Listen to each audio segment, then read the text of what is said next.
Oke, ini paragraf kedua nih ya. Ini saya baca ini aja yang eh, apa pengantar-pengantar tuh penting ya untuk kalian supaya punya frame yang bagus gitu. Oke, angkat tangan siapa? Tadi siapa? Oke, Age ya, Age, silakan Age. Ya, Nanti Ibu, yang Veronica nggak apa-apa. oke. Yang mana Ibu bacanya? This section has been. Oke. Mulai ya, Bu. This section has been subdivided into three. The first are the economic structuralists and include Marxists and third world writers critical of the current international system. They have in common a belief that the political structures of the world has been fashioned mainly by economic factors and that there has been an inequality built into the present system. The second are the critical approaches, whose radicalism is more of the intellectual sort. They reject or at least question many of the assumptions underlying the views of the world represented by the realists and reformers. Finally, there are the globalists. Their perspective is planetary and their main concern is for the survival of Earth. Again, they challenge the more state-based approaches of both realists and reformers. Oke, Age coba poin menurut Age yang paling utama dari paragraf ini. Menurut Agi itu jadi kayak di ya, poinnya tuh jadi dibagi tiga gitu bukan tadi subdividednya itu dibagi tiga. Yang mana yang pertama itu dari strukturalis ekonomiknya, jadi ekonomi struktural. Yang ekonomi struktural ini tuh termasuk Marxis sama yang third world itu. Terus yang kedua juga yang keduanya ngebahas tentang has been equally built into the present system. Nah, the secondnya yang critical approaches gitu, di mana radikalisme itu tuh lebih ke intelektualnya oleh intelektual, di mana mereka itu nge-reject atau enggak mempertanyakan asumsi-asumsi tentang yang mempresentasikan dunia gitu Bu, yang oleh realis sama si reformers. Nah, barulah yang terakhir itu para globalis Bu, di mana mereka itu lebih ke secara umum gitu, di mana um, survive di dunia ini gitu, di bumi ini gitu. Dan mereka juga men-challenge uh, yang teori-teori yang fokusnya tuh ke negara gitu, pendekatan yang fokusnya ke negara gitu Bu, menurut Age. Oke, Veronica tadi mungkin satu poin aja. Apa yang menarik dari paragraf ini, Veronica? Tadi yang udah raise hand ya. Sama sih Bu, tadi seperti yang udah disebutkan sama Aga sebelumnya, eh, terbagi jadi tiga. Mungkin aku mau kalau yang kedua itu kan, bentar tadi itu. And are the critical approaches whose radical is more of the intellectual sort itu bisa disebut juga sebagai pandangan konstruktivis gak ya Bu? Atau beda ya? Yang mana yang mana? Yang the second are the critical approaches whose radicalism is more of the intellectual sort. Hmm, Oke. Berbasis pengetahuan ya Bu ya. Iya, iya. Ini ada dekat juga dengan konstruktivis. Jadi Veronica nggak salah-salah banget ya. Teman-teman udah belajar PHI kan? Belajar? Udah Bu, Udah. Oh, semester semester kemarin. berapa? Oke. Eh, Kalau bicara soal sosial konstruktivis itu, tahu nggak petanya gimana? Dia sebagai apa? Ingat nggak? Sosial konstruktivis. Ingat hmm, nggak? maksudnya peta bagaimana Bu? Peta kan paradigma atau pemikiran-pemikiran HI itu ada petanya loh. Ya, petanya. Nah, ada tuh sosial konstruktivis itu dalam peta itu ada dia punya posisi terutama kalau bicara soal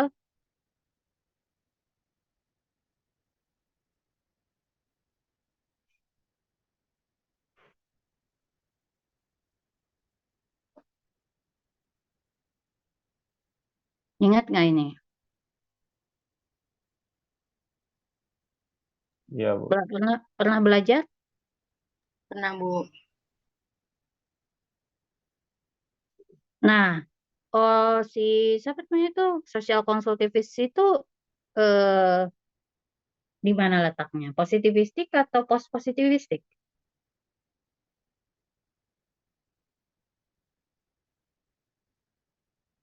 Nggak apa-apa, jawab aja. Nggak usah takut salah. Yang positivistik itu siapa aja? Ingat nggak? Ayo, PHI-nya mana? Yang positivistik itu apa aja? Sebut sih satu aja. Siapa apa namanya? Apa aja yang positivistik itu? Anu belajar lagi ya. Nah, Realisme, Bu. terus, Idealisme. oke, Itu terus, yang positivistik. Terus yang post positivistik itu strukturalisme, mungkin terus ada apa lagi ya? Behavioralisme. Ya kalau nggak salah ya, Bu, nanti tolong hmm, dikoreksi. ya, Sama konstruktivisme sama postmodernisme. Kalau nggak salah itu ya, oke. Bu. Yang paling gampang post positivistik yang ada postnya lagi ya, post strukturalisme.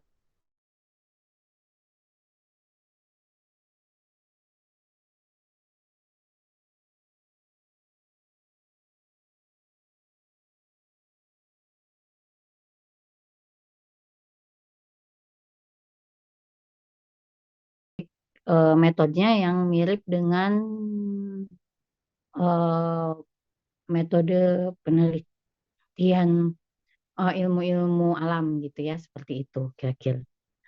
Nah, sosial konstruktivis itu adalah menjembatani, dia ada di tengah-tengah ini, positivistik dan post positivistik.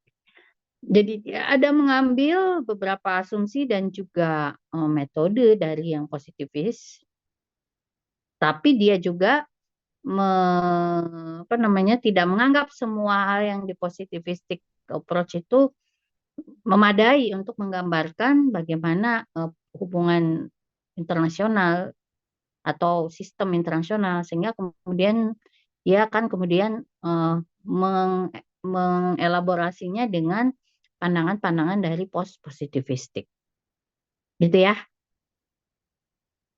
Nanti dibaca lagi ya, saya nggak bisa jelasin terlalu panjang gitu. Itu ada benarnya juga tadi Veronica mengingatkan kepada konstruktivis. Nah, tapi bagian yang mungkin post positivistiknya gitu ya, kayak gitu. Konstruktivis itu di siapa namanya di peta ini sebenarnya sudah dijelaskan di transaksionalisme ya. Masuknya kalau di sini di petanya Archer itu masuk ke reformis gitu ya, kayak gitu. Tapi eh, apa namanya eh, karena si siapa konstruktivisme itu memang asumsi-asumsi dasarnya itu juga mengandung ya eklektisme ya, gabungan dari berbagai asumsi-asumsi dasar dari dua tadi ya pendekatan yang berbeda, maka ya dia bisa juga dimasukkan ke reformis gitu. Nah, di sini yang ini kita bahas memang yang lebih ke post positivistik, yang strukturalist view lebih ke post positivistik. Sebenarnya Marxis itu nggak post positivistik juga gitu ya, walaupun karena mereka mereka juga banyak juga Marxis itu metodenya sangat apa ya namanya tuh, beberapa ya sangat kemudian juga rigid gitu ya, seperti itu. Tapi memang ini lebih masuk ke lebih banyak masuk ke ciri-cirinya ke post positivistik. Oke, balik lagi ya tadi kejawab Veronica. Jawab Ibu, terima kasih. Oke ya. Nah, jadi kita lihat. Jadi untuk ini penting ya. Jadi jangan di skip nih kalau kita bicara baca itu bagaimana argumen dari si penulis itu memetakan sesuatu. Nanti ada nih pemetaan lain misalnya dari Ian Hurt itu ada. eh, Pemetaan lain dari pemikir lain ada. Kenapa mereka membaginya seperti itu? Itu ada argumennya. Jadi ini bukan peta satu-satunya ya. Nanti kalau misalnya jadi apa namanya ngambil skripsi tentang OI jangan dari Archer aja petanya bisa dari yang lain gitu. Nah, ini eh, apa namanya untuk yang radikal ini dipetakanlah oleh siapa Archer ini menjadi 3 bagian. Eh, Poin utama dari masing-masing kelompok subkelompok itu apa aja. Nah, kalau yang structuralist views itu tentang eh, common belief that a political structure of the world have been fashioned mainly by economic factors. Nah, itu faktor-faktor ekonomi memainkan peran. eh, memainkan perannya seperti apa tadi ya?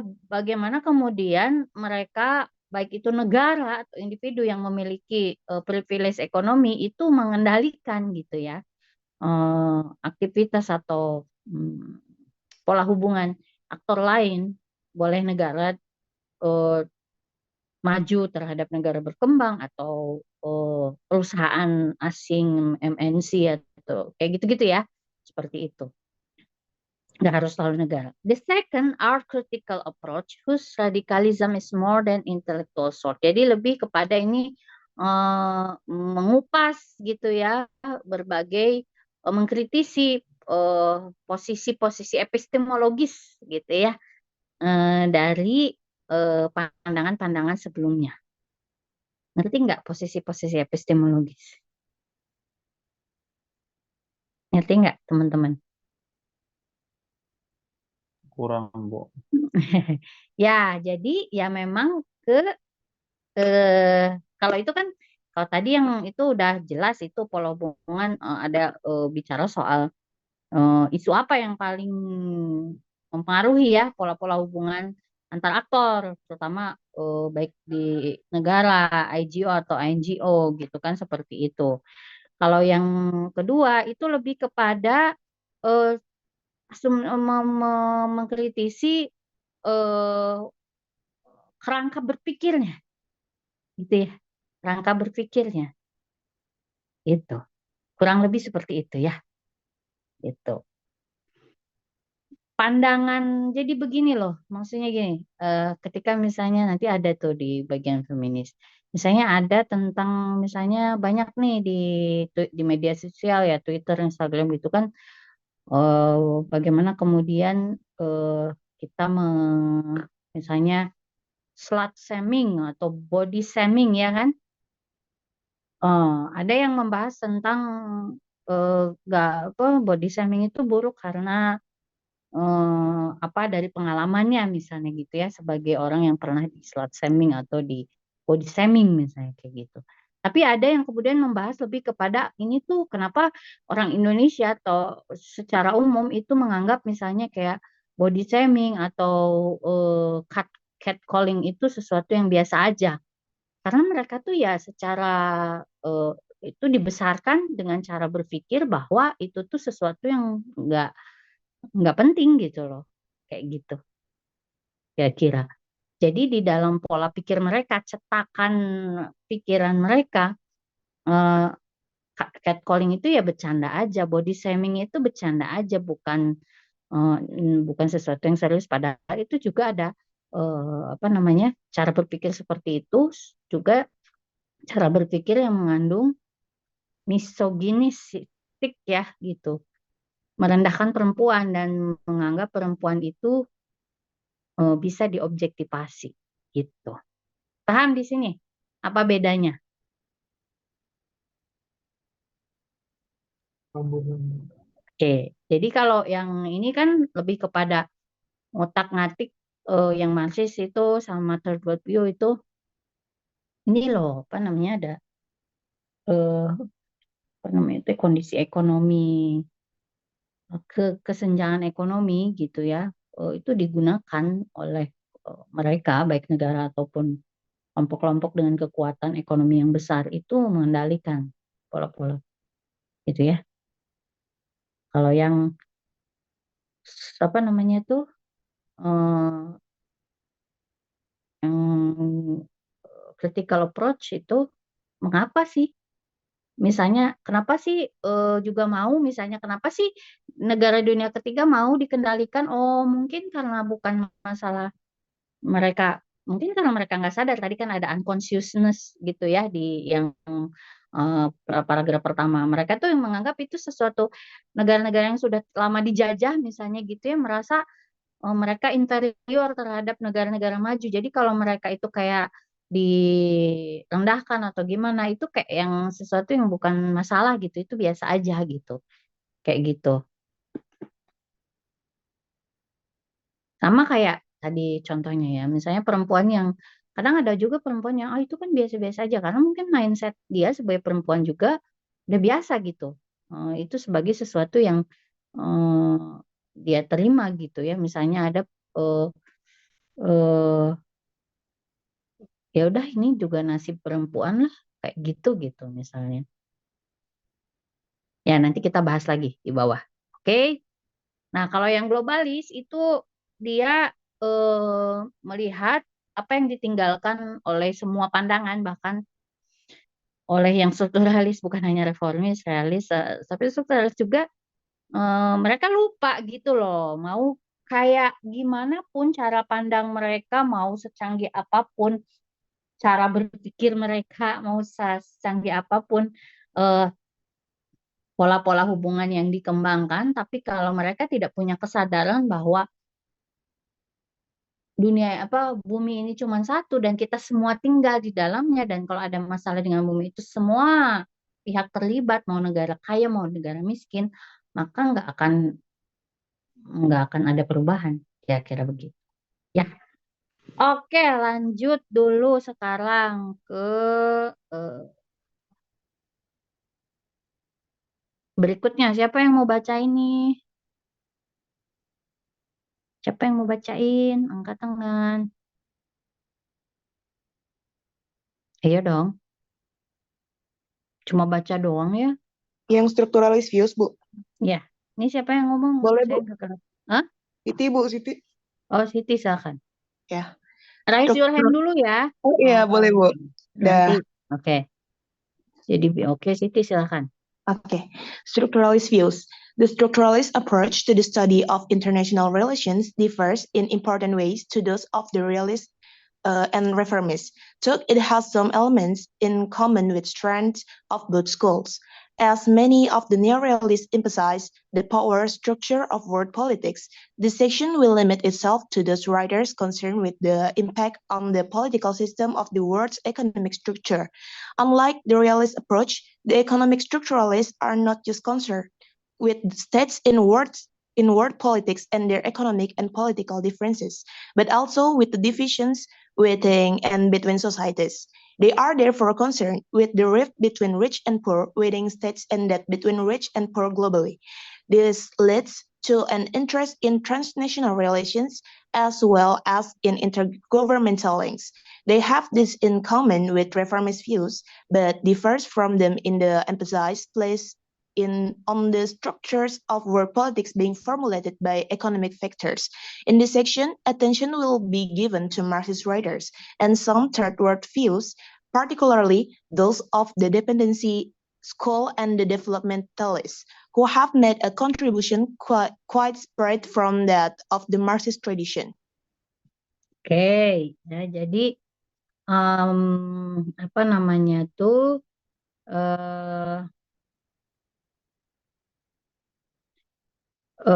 ada beberapa hal yang ditambahkan lagi ya dalam strukturalis views ini tadi ya bagaimana pandangan ekonomi tapi pandangan ekonominya itu nanti untuk yang Marxis dan yang third world views itu agak berbeda gitu ya seperti itu nanti kalau baca lagi teman-teman bisa lihat perbedaannya apa kayak gitu. Nah apa mungkin ada yang poin ditambahkan Siti di sini?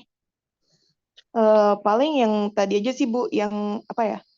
Yang strukturalis ekonomi itu nggak cuma memperhatikan negara dalam politik dunia juga, tapi ada pembagian yang antara apa ya perbedaan kaya dan miskin itu Bu. Oke.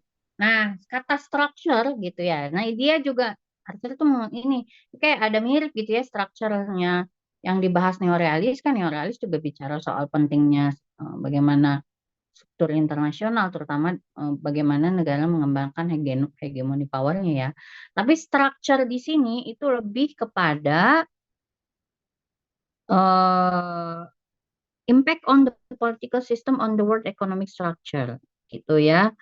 Unlike the realist approach, the economic structures are not just concerned with states in world politics and their economics and political differences, but also the divisions within and between societies. Jadi bukan hanya structure itu, kalau di realis dan neorealis itu lebih kepada bicara soal state ya, negara-negara. Tetapi kalau menurut apa namanya tuh strukturalis itu bukan hanya negara gitu yang apa namanya terimbas gitu ya, tapi juga masyarakatnya gitu ya. Bagaimana misalnya cara pandang masyarakat negara maju terhadap negara berkembang. Kita lihat misalnya yang di Bali gitu ya, bule-bule yang bikin ulah itu kan juga ada cara pandang tertentu. Mereka white white migran gitu ya. White migran itu kadang-kadang menganggap bahwa ketika dia datang ke negara-negara yang non-white itu mereka merasa punya privilege. Itu padahal mereka juga sama-sama aja gitu. Paham nggak di sini? Ya. Nah, hal tersebut itu juga nanti akan memberikan semacam apa ya namanya kontribusi juga terhadap bagaimana kemudian organisasi internasional atau baik yang IGO atau INGO itu mengadres apa ya namanya mengelola isu-isu bahwa kemudian agenda setting ya gitu ya. Apa isu yang penting misalnya dibicarakan di dalam organisasi internasional seperti PBB misalnya. Nah, itu kadang dikendalikan oleh mereka yang punya apa namanya power ekonomi besar gitu ya. Dan seringkali ini membutuhkan semacam apa ya namanya tuh kritik ya gitu dari organisasi non negara. Nah, ini juga berlangsung misalnya dalam isu-isu lingkungan gitu, isu-isu gender, di mana kemudian organisasi-organisasi internasional antar pemerintah awalnya sih mungkin mereka enggan ya, tapi lama-lama juga mereka isu-isu hak asasi manusia juga kemudian mendengarkan apa yang kemudian mereka apa ya abaikan gitu ya selama ini gitu, kayak gitu. Sehingga kemudian mereka harus mulai memberikan tempat dan suara gitu terhadap isu-isu yang dianggap dalam tanda kutip tidak penting dan tidak masuk agenda setting gitu kan, tidak masuk agenda dari bagaimana negara organisasi internasional itu tangani gitu ya, kayak gitu. Oke, langsung langsung aja lah ini ya. Kita tadarus saja ya hari ini ya, baca-baca aja. Kan udah dipresentasiin. Oke. Ini coba nanti. Ini ada beberapa. Nah, ini nih yang neither Marx or Marxist. Nah, itu Marx itu ya Karl Marx, Marxist itu pengikutnya Marx. Dan Marxist itu pandangannya beda-beda, nggak selalu sama loh. Banyak yang beda juga. Banyak juga yang berbeda dari Marxnya. Banyak juga, dan Marxis satu dengan yang lain juga bisa beda gitu kan, kayak gitu. Oke, siapa yang mau bacain? Ayo angkat tangan. Oke, Natasha. Natasha silakan. Yang dari neither Marx itu ya, Bu? Ya, satu paragraf aja dulu. Neither Marx or Marxists took the state to be the currency of international relations. Unlike the relative viewpoints, they did not consider interactions between sovereign states to be of overriding importance. Unlike the functionalist and other modern Western views that stress non-state actors, Marxists in particular emphasize class relationships, both within states and across state boundaries. Indeed, it is difficult to talk only of a Marxist view of international relations, let alone of international organizations, as this separates one particular aspect of human behavior from Marxist treatment. Divorcing it from the underlying tenets of Marxist beliefs, Marxism provides a framework of understanding by which it is declaimed society, past and present, can be explained and the future development of mankind determines. Oke. Apa yang bisa diambil? Ini agak susah kalau udah masuk ke sini. Tapi di Natasha apa poin penting dari paragraf ini?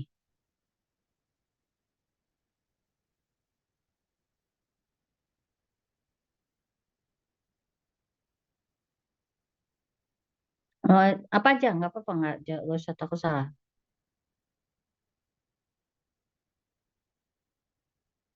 Natasha, halo? Natashanya hilang? Bagaimana ini? Nah, apa poin pentingnya?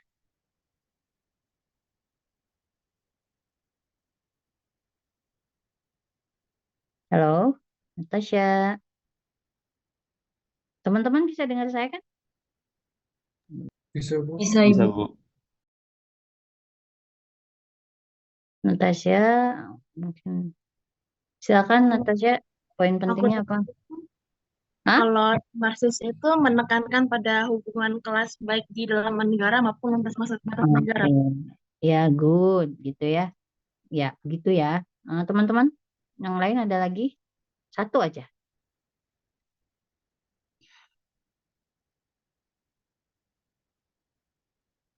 Oke, Dila, silakan.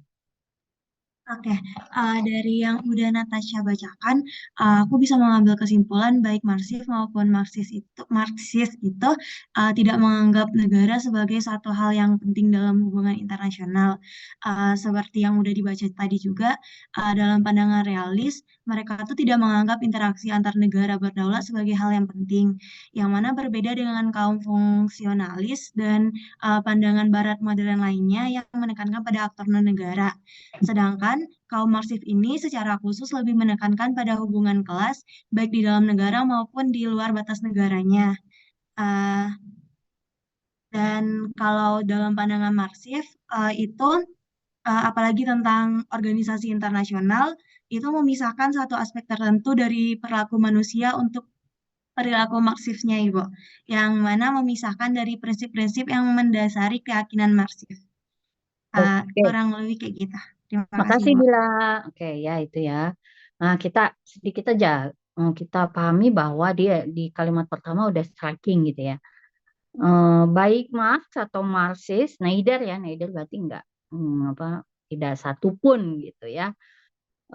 Took the state to be the currency of international. Udah jelas nih dia nggak terlalu maksudnya currency gitu ya, kayak ya dia mengkritik state centric gitu ya. Tapi dia juga berarti ini dong non state actors. Enggak juga. Kenapa? Karena bagi Marxis tadi seperti yang disampaikan oleh Natasha gitu ya, bahkan non state actors juga pola hubungannya itu ditentukan gitu ya oleh apa namanya tuh tadi struktur kelas gitu. Dan struktur kelas itu kemudian membuat aktor negara maupun non negara kalau dia masih ada di dalam struktur kelas yang terutama kelas-kelas yang eksploitatif gitu ya, ya dia akan terus mau dimanapun, mau dalam level negara atau dalam level organisasi internasional antar negara atau non negara, mau di level domestik maupun internasional, maka kecenderungan eksploitatif itu akan selalu ada, begitu kira-kira. Ya, oke. Oke, nih satu paragraf lagi deh untuk Marxis. Siapa yang mau baca? Angkat tangan. Ayo, angkat tangan. Angela, silakan. Oh ya, ini agak panjang, nggak apa-apa ya. Nih satu paragraf panjang. Silakan. Oke, Bu, saya mulai ya, Bu. Ya. According to Marx, relationships between people and the forms that institutionalized those relationships depended on the economic structure of society, the way that production was organized. He traced the history of civilized mankind through 5 historical stages: Asiatic, ancient, feudal, capitalist, and socialist, which have different dominant methods of production leading to a complicated arrangement of society into various orders, a manifold graduation of social rank. Each form of society has contained the conflictual divisions which help to transform the nature of the society. Contradictions in the mode of production place strain on the existing social order, sharpening the divide between economic foundation of society and the rapid transformation of its superstructure, its legal, political, and religious institutions. Thus, by a confrontation of class contradictions, one historical form of society was transformed into a higher stage of social development. The history of all hitherto existing society is the history of class struggle. Marx and Engels were particularly concerned with capital society at its heyday during their lives, and its transformation into socialist society. Within this form of society, there would be no division of labor, and no classes, and no states, no expropriation of labor's surplus value, and thus no private property, no exploitation of one class by another, with no need for war. Oke, nah ini kan pandangan ini kan sebenarnya utopis juga ya, masih. Tapi ya nggak apa-apa. Tapi poin pentingnya, coba mungkin ke poin pentingnya bisa di Angela mungkin. Kalau Silakan. yang saya tangkap ya berdasarkan pandangan dari Marx itu hubungan antar manusia dan antara institusi dan hubungannya itu sangat bergantung pada struktur ekonomi dan masyarakatnya, Bu. Oke. Ya, jadi gini ceritanya. Kalau kata Marx, sejarah manusia itu ya jelas lah itu sangat ada sejarah konflik kelas gitu ya, bahkan dari awal. Disebabkan oleh apa sebenarnya? Pembagian kerja. Pembagian kerja itu asal-usulnya dari mana? Dari ditemukannya alat produksi. Maksudnya apa ya, Bu? Makanya alat produksi. Jadi kita lihat waktu zaman berburu, sebelum zaman berburu gitu ya, itu kan mengumpulkan tuh food gathering ya gitu, meramu mengumpulkan. Pada saat food gathering itu semua sama kan, bisa anak-anak, orang dewasa, laki-laki, perempuan itu bisa mengumpulkan makanan gitu ya, tidak dibedakan, tidak ada semacam perbedaan, jadi masing-masing punya kontribusi yang sama terhadap masyarakat gitu kan, seperti itu. Nah, suatu saat ditemukanlah kapak batu ya, yang kemudian bisa dipakai untuk berburu gitu. Apa konsekuensinya dari itu? Apakah semua orang bisa berburu? Bisa berburu nggak semua orang? Bisa menggunakan kapak batu nggak? Belum tentu juga. Nah, akhirnya ada terbentuk bagaimana kemudian mereka yang bisa berburu, bisa menggunakan kapak batu itu dianggap memberikan kontribusi yang lebih besar gitu loh terhadap masyarakat, sehingga pada titik tertentu mereka yang memiliki kemampuan berburu itu menganggap dirinya gitu ya menjadi penentu bagi pola-pola hubungan di kelompoknya. Itulah asal usulnya dari bagaimana kemudian ada pembagian kerja, division of labor. Kalau dulu kan ya karena semua berkontribusi ya tidak ada pembagian kerja dan tidak ada eksploitasi dan tidak ada ini ya. Kalau sekarang oh iya aku bisa berburu, kamu nggak bisa gitu ya. Jadi kamu harus nurut sama perintah saya gitu. Kalau saya capek berburu, saya ingin dipijetin misalnya gitu ya, kamu lagi nggak boleh nolak gitu ya, kalau nggak nanti kamu nggak dikasih hasil buruan saya gitu kan, kayak gitu kira-kira. Alat produksi, ditemukannya teknologi itu, alat produksi itu pada awal masyarakat yang kelompok masyarakat purba itu juga sudah ada, sehingga kemudian nanti ada terjadi kecenderungan, walaupun nggak semua mungkin ya, harus diteliti secara antropologi, tidak semua. Tapi kemudian kalau kayak ada beberapa penelitian sosiologi dan antropologi yang menjelaskan bagaimana kemudian salah satu pendorong bagaimana institusi-institusi sosial itu terbentuk, misalnya kelompok, keluarga gitu, teman-teman ikut TDS kan. Itu salah satunya adalah tadi ditentukan bagaimana kemudian mereka didasarkan pada pembagian kerja, division of labor. Division of labor ini siapa yang membagi? Ya mereka yang memiliki privilege. Ya zaman dulu privilege-nya kapak batu gitu ya. Nah kemudian selanjutnya, termasuk juga nanti pada saat manusia menemukan cara bertanam. Sebenarnya cara bercocok tanam itu menemukan perempuan katanya gitu ya. Kalau dalam ini kemudian mereka apa ya namanya itu settle gitu ya, menetap gitu, tidak lagi nomaden gitu ya. Nah, pada saat mereka menetap itu pembagian kerja semakin kompleks gitu ya, termasuk juga nanti domestifikasi perempuan dan anak-anak gitu. Udah pokoknya mah anak-anak dan perempuan itu harus di rumah gitu ya, kayak gitu. Kerjaannya di rumah, melakukan pekerjaan-pekerjaan domestik, gak cocok kalau tidak ada pekerjaan-pekerjaan kalau bukan pekerjaan-pekerjaan domestik. Ada eksploitasi lagi, ada gitu ya. Terus lanjut ke kondisi menetap itu kemudian menciptakan nanti apa yang disebut dengan apa namanya bagaimana tanah itu sebagai alat produksi. Nanti ada pemilik lahan dengan petani gitu ya, penyewa gitu kan, landlord, ada nanti landlord gitu ya. Nah, nanti itu juga si landlord ini yang pemilik tanah ini yang kemudian menentukan bahkan kemudian menentukan nilai-nilai, norma-norma atau apa yang harus dilakukan atau tidak dilakukan oleh kelompok yang lainnya. Selanjutnya adalah kelompok setelah ada feodalisme itu siapa yang menjadi kelas berkuasa itu kelompok bangsawan itu ya, kelompok bangsawan gitu yang kemudian mereka menganggap bahwa kelompok yang non bangsawan itu harus diatur gitu ya. Bangsawan ya kerjaannya ya mengatur apa gitu ya, bersenang-senang ya.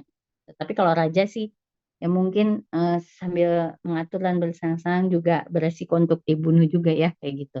Tapi mereka bahkan ada misalnya raja tidak pernah salah gitu ya, kayak gitu-gitu sehingga kemudian mengatur seluruh aspek kehidupan rakyat gitu ya, kayak gitu. Dalam berbagai aspek kehidupan ya, bukan hanya soal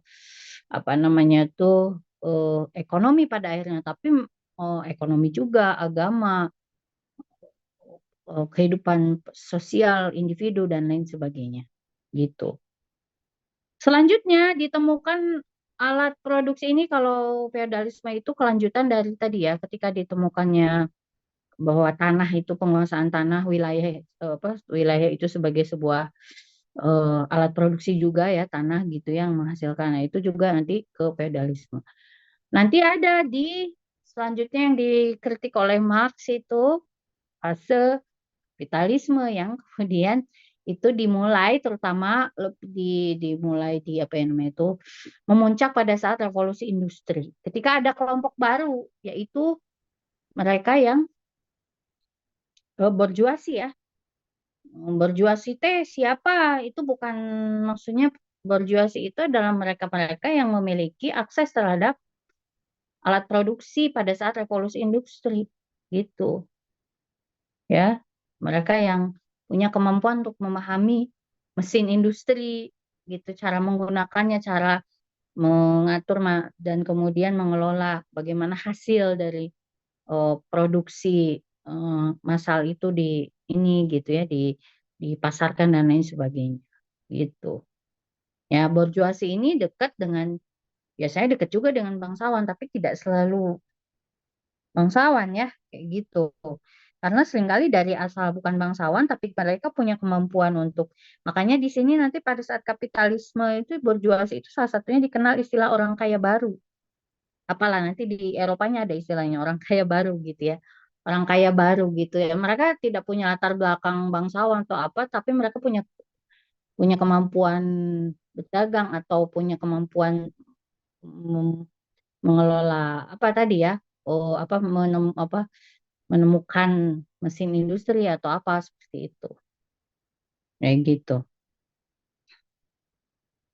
ya. Nah, jadi dari situ kemudian juga sama nih yang berjuasa ini yang kemudian menentukan eh, pola-pola norma-norma dan hubungan antar aktor itu gitu. Nah ini kalau menurut Marxis sampai Marxnya sendiri nggak terlalu bicara banyak soal organisasi internasional, tapi Marxisnya nanti pemikir-pemikir Marxis itu akan ada bicara soal organisasi internasional, itu akan lebih menganggap bahwa apapun bentuk organisasi, institusi, mau itu negara, eh, gereja misalnya gitu ya, pokoknya institusi spiritual gitu ya, ataupun organisasi internasional, kalau misalnya isinya adalah mereka-mereka dari eh, eh, apa namanya kelas-kelas berkuasa yang menikmati gitu ya privilege yang menikmati kekuasaannya, maka tidak akan ada perubahan yang mendasar di level manapun, akan terjadi eksploitasi itu ya. Division of labor itu ya pembagian kerja nanti akan di oh ya pada masa oh tadi yang landlord itu sampai ada perbudakan, itu kan perbudakan itu kan juga salah satunya bentuk dari pembagian kerja gitu.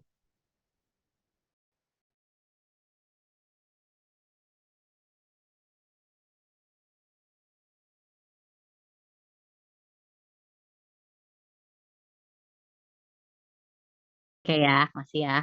Oke, kita tinggalkan dulu Marx ya, udah pusing. Nah, kita lanjut ke yang lain. Nanti baca lagi aja ini eh, apa namanya tuh kelanjutan argumen. Nah ini ya, first ya ini NGOs ini bagaimana kemudian nanti peran NGOs ini. Nah, ini dari Morozov nanti bisa teman-teman baca bagaimana pandangan dia terhadap organisasi internasional baik AGO maupun NGOs gitu ya. Ini banyak nih contoh-contoh. Kita review. Oke, siapa yang mau bacain? Siapa yang mau bacain teman-teman? Oke, Brilian silakan. Paragraf pertama ya. Oke. Gak usah deh. Paragraf kedua aja nih yang penting deh. Oke. Just stand on ya. Okay. Yes, Stendhal has identified three third world perspectives on international organizations. First, there is that of the bourgeoisie or petty nationalists who are in power in most third world state and who are progressive in terms of anti-imperialism, but are reactionary to the extent that they will sooner make their peace with imperialism than surrender power to the masses and peasants. This group uses international organizations to put pressure on imperialist states in order to extract concession from them and appease the masses in their own countries. They see the UN as an opportunity to parley with their erstwhile imperial master at the presumed level of equality. The second perspective is that of the really backward regimes of the third world, such as Taiwan and Jordan, for whom international organizations are of marginal significance, for they prefer to deal with imperialism directly.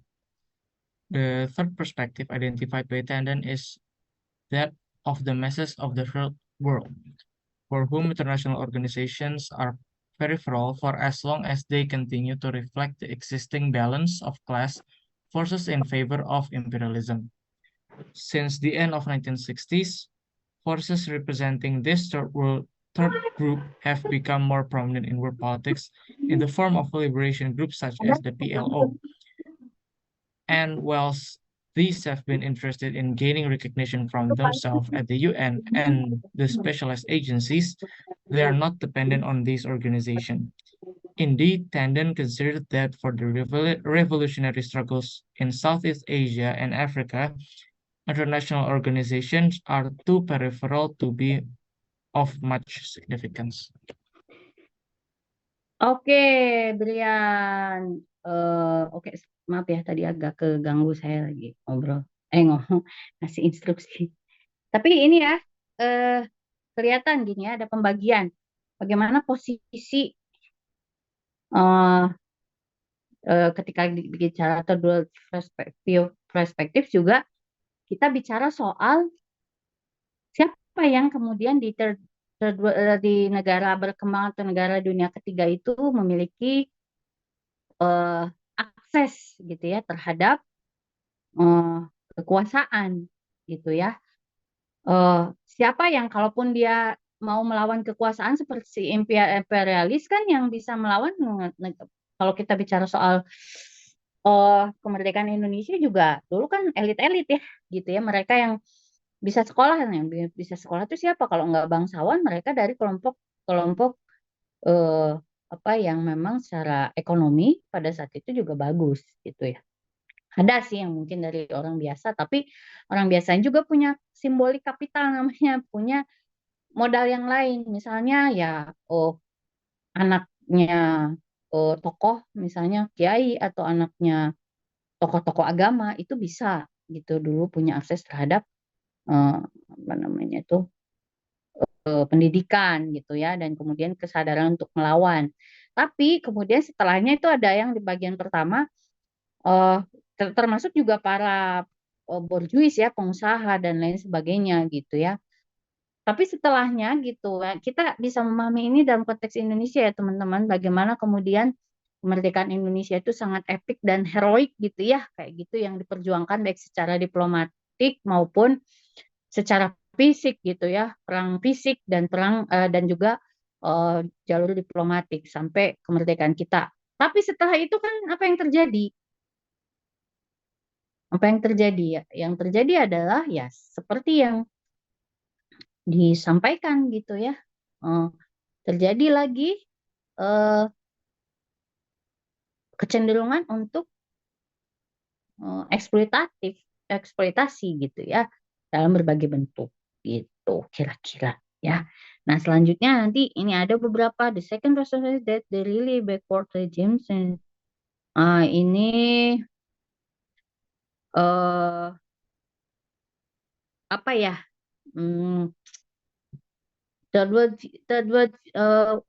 Negara-negara dunia ketiga juga menggunakan organisasi internasional sebenarnya untuk memperjuangkan mereka melawan penjajahan gitu ya. Tidak melulu soal dalam konteks tadi eksploitasi secara domestik, tetapi memang mereka punya perjuangan yang cukup kompleks ya dalam organisasi internasional itu. Ya, nah kali ini Palestina ya, ininya contohnya PLO dan lain sebagainya untuk yang detail perspektifnya ya. Detail perspective identified masses of the for whom international organization are peripheral. Ya, jadi mereka menganggap bahwa organisasi internasional itu selalu ya gini, kalau yang pertama tadi yang second, yang first gitu ya, organisasi internasional digunakan, nah, soalnya mereka memperjuangkan sesuatu, tapi setelah dapat kemudian mereka menjadi cenderung ya apa eksploitatif juga. Yang kedua, mereka memang menganggap apa organisasi internasional itu ya dia perjuangan yang lebih kompleks ya sampai saat ini ya gitu. Dan kemudian berhadapan dengan penjajahnya secara atau mereka yang mengeksploitasinya secara langsung gitu. Nah, kalau yang ketiga itu udah ya mau nggak mau mereka sih ada juga di ketiga itu, mau nggak mau mereka harus berinteraksi juga di dalam organisasi internasional, tapi mereka melihat bahwa organisasi internasional itu berbeda dengan yang satu tadi ya, dipandang bahwa mereka agendanya selalu agenda yang apa mereka yang memiliki kecenderungan eksploitatif gitu ya, seperti itu. Tahu bedanya ya? Kalau yang pertama kan organisasi internasional nggak dianggap sebagai eksploitasi, tapi digunakan oleh mereka, negara atau aktor gitu ya, untuk untuk menghilangkan eksploitasi di negaranya. Tapi setelah dapat justru terjadi eksploitasi di negaranya. Kalau yang ketiga, dari awal udah melihat bahwa si organisasi internasional itu memang cenderung mereka itu periferal, mereka tuh ya orang-orang yang amal, kelompok-kelompok termarginalkan gitu. Organisasi internasional itu ya penuh dengan agenda-agenda negara-negara besar yang punya power. Gitu ya. Oke. Jam berapa ya? Brian ada pandangan nggak ini? Saya kok belum nanya Brian, tadi udah langsung komen. Ada pandangan dulu nggak sebelum kita lanjut? Kalau dari saya sih, kalau pandangannya ini kan third world country, jadi kayak ada klasifikasi gimana cara mereka berhubungan sama organisasi internasional gitu. Jadi kayak ada yang memanfaatkan lah, ada juga yang kayak nggak terlalu penting lah buat organisasi internasional buat ngurusin Oke. kenegaraan mereka. Ya, oke. Ya, kita lanjut lagi. Itu kan dapat tuh beberapa hal yang maksudnya kamu kalau kalian mau bikin artikel-artikel, misalnya nulis-nulis artikel tuh udah ada tuh, misalnya bagaimana hubungan, mengidentifikasi hubungan-hubungan antar negara berdasarkan cara berpikir third world view gitu ya. Gitu. Nah, ini ada beberapa nih di third world view, ada dependensi, kelompok dependensi dan developmentalis. Biasanya teori dependen itu berhadapan dengan developmentalis gitu ya. Nanti dicatat tuh teori dependensi dan developmentalis. Nanti dicari ya, dependensi and developmentalis tuh dalam international relation tuh seperti apa posisinya. Cari ya, nanti ya, nggak harus sekarang. Oke, waktunya kan nggak banyak juga. Oke, sekarang masuk critical approach. Siapa yang mau baca? Raise your hand. Yang mau baca? Oke, Muhammad Zain. Oke, Zain, silakan. Yang critical approaches Iya, iya.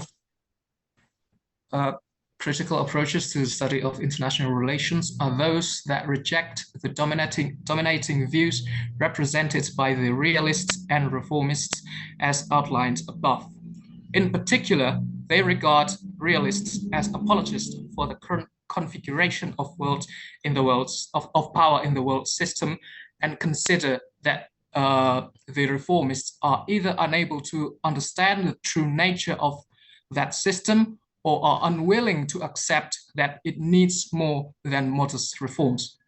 Though they may sympathize with the agenda of some Marxists and third world writers, they do not have the historical certainty of the former, nor really do they have the experience and perspective of the latter.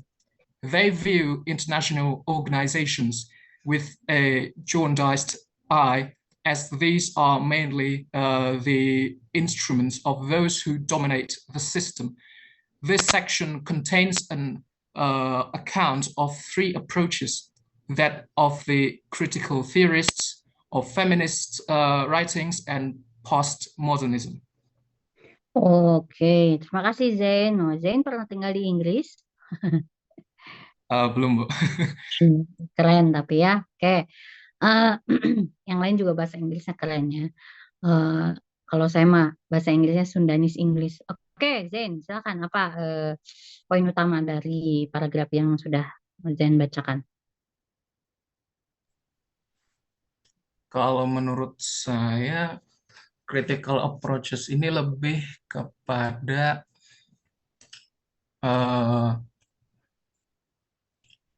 bagaimana mereka itu sebenarnya tidak menerima pandangan yang dibawakan oleh realis sama reformis sebelumnya, khususnya pada kalau mereka menganggap bahwa kaum realis itu merupakan apologis itu dari tatanan kekuatan di world system sekarang ini. Oke. Kurang lebih seperti itu. Ya, jadi, nah ini yang menarik ada ini ya, yang terakhir tuh. Eh, they view international organization with a Jangundai's eye, as these are mainly the instruments of those who dominate the system. Gitu ya. Jadi kayak yang, ya emang mereka setuju juga gitu kalau ya organisasi internasional tuh ya sama lah kayak cara pandang Marxis gitu. Tapi ingat tadi di paragraf di pengantar tentang radicals, critical approaches akan melihat ini dari lebih kepada argumen-argumen epistemologis gitu ya. Kalau yang tadi artinya mereka akan membongkar gitu ya pandangan-pandangan ideologi-ideologi ataupun cara berpikir ya, mindset dari mereka-mereka yang kemudian melihat eh, eh, sistem internasional itu ya tadi baik realis maupun reformis gitu ya, dan juga kemudian bagaimana kemudian mereka melihat konsekuensinya terhadap aktor-aktor lainnya gitu. Tapi di dalam critical theory nanti kita akan melihat juga ada pandangan bahwa gimana nih caranya bisa mendobrak nih situasi-situasi yang dianggap tadi oh,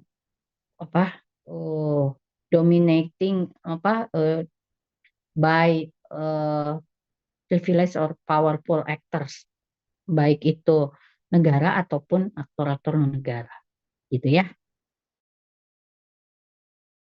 Oke, lanjut ke critical theory. Siapa yang mau baca?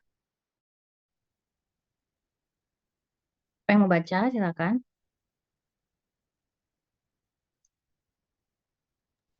Ayo angkat tangan. Raise your hand, teman-teman. Oke, Rafli, silakan. Langsung aja ya, the approach Dari of the approach, Ya. the approach of critical theory to international organizations is determined by their wider worldview, which in itself is explained by their name. One of the leading exponents,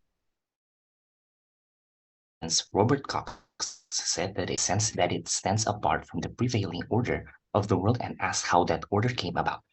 It does not take existing institutions and power relations for granted, but calls them into question.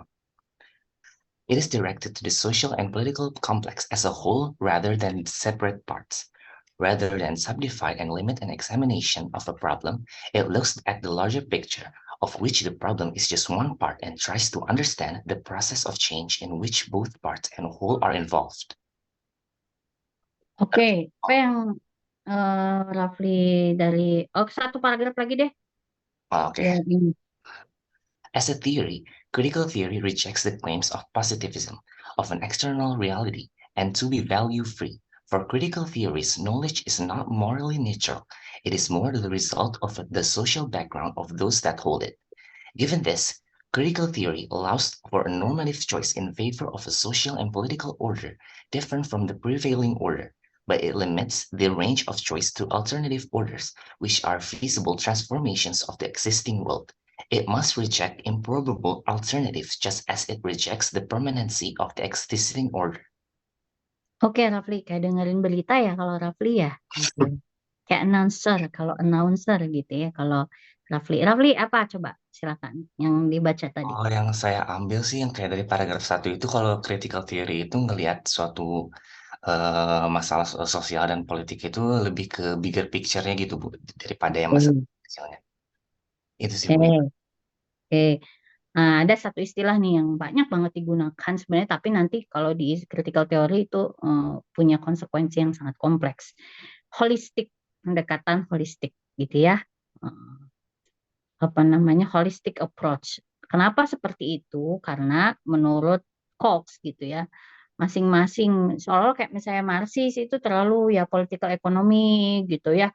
Padahal ada selain memang political ekonomi itu memang berpengaruh terhadap bagaimana tadi ya pembagian kerja, tapi bukan berarti itu satu-satunya hal yang kemudian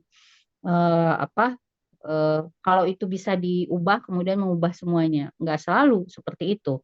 Tetapi ada banyak aspek-aspek yang lain, termasuk juga tadi cara berpikir ya.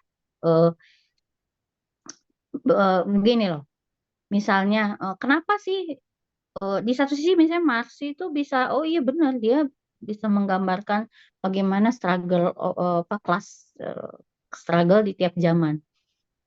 Dan kemudian Marx mempunyai semacam idealisme ya, semacam mimpi bahwa satu saat itu si eksploitasi itu akan hilang dengan ketika manusia menemukan cara gitu ya yang hidup tanpa kelas itu. Tapi bagi critical teori itu nggak semudah membalik telapak tangan. Kenapa? Justru kenapa sih kalau kita melihat menyaksikan berbagai perjuangan kelas gitu ya dari waktu ke waktu itu kayak ya cuman berganti nama, tapi sebenarnya ya eh, eksploitasinya tetap ada. Artinya bahwa ketika misalnya ada dalam critical teori mengambil bahwa memang kelas struggle itu ada, tapi kemudian untuk menjadikannya apa sih kelas itu kemudian tiba-tiba hilang gitu ya, itu nggak mudah. Kenapa? Karena ketika misalnya ketika dalam kelas struggle itu terjadi misalnya oke ada satu kelas baru gitu yang memenangkan itu konflik itu ketika cara pandang mereka belum berubah, mindset mereka belum berubah, maka mereka akan hanya mengganti siapa yang akan mengeksploitasi gitu loh, kira-kira gitu ya, siapa yang mengeksploitasi gitu aja. Bahkan maksudnya nanti ke feminis juga ada kritik ketika misalnya ada feminis radikal ini kayaknya nama segala aspek yang berhubungan dengan cara pandang maskulin itu semuanya korup, ya harus diganti semua sama yang feminis yang feminin approach. Tapi belum tentu juga ketika misalnya si feminin itu para feminis itu bisa berhasil lah menumbangkan hegemoni maskulin. Apakah kemudian dia juga tidak akan melakukan eksploitasi walaupun misalnya secara secara kecenderungan berpikir ya tidak eksploitatif, tapi belum tentu juga gitu. Ini sama halnya dengan ini ya. Ini sebenarnya karena saya juga belajar teori filsafat agama dan lain sebagainya. Buddhisme itu di dalam ajarannya nggak punya ajaran yang berkonsekuensi kepada kekerasan, sama sekali nggak ada Buddhisme itu, gitu ya. Agama-agama lain ada, gitu ya. Tapi ketika Buddhisme itu di Myanmar, gitu ya, itu justru dia menjadi wajah kekerasan gitu. Itu dalam arti bahwa mungkin dari Buddhismenya sendiri gitu tidak memiliki ajaran atau prinsip yang kemudian mengajarkan kekerasan atau bertendensi terhadap kekerasan. Tapi situasi yang kemudian ada di sekitar aktor itu gitu ya mungkin bisa mempengaruhi cara pandang mereka gitu ya. Jadi walaupun mereka Buddhis mereka tetap melakukan kekerasan gitu. Kenapa? Bukan Buddhismenya, tetapi struktur lain yang mempengaruhi cara pandang mereka. Gitu. Ya. Sampai sini paham nggak? Ya, Masih Bu. belum paham? Nggak apa-apa ya. Tapi udah kira-kira ya sedikit memahami cara berpikir critical theory. Sedikit aja. 20-50% mungkin. Paham ya? Mudah-mudahan Paham, nanti Bu. gitu ya. Jadi nanti dalam konteks organisasi internasional itu juga sama. Nanti ada teman-teman nanti bisa baca di ini